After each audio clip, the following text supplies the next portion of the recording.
Hello everyone, I'm Pooja and you're watching Stay Charming. So in this video, I'm going to make this bun hairstyle with the help of clutcher. Yes, you heard it right. I'm going to make this hairstyle with the help of clutcher. It's very easy, so without talking too much, let's get started.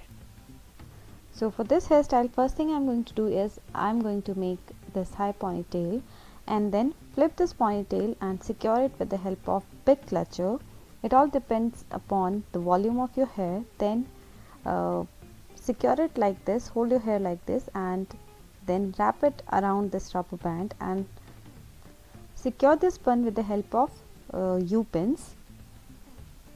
This bun gives illusion of French bun, which is quite difficult to make, so if you guys like French bun, you must try this one.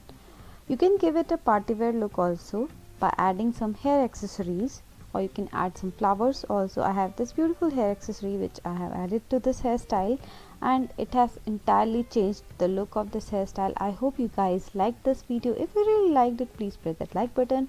Become part of the charming family by subscribing to my channel. Thank you so much for watching. Meet you in next video. Till then, stay happy, stay charming. Bye bye, take care.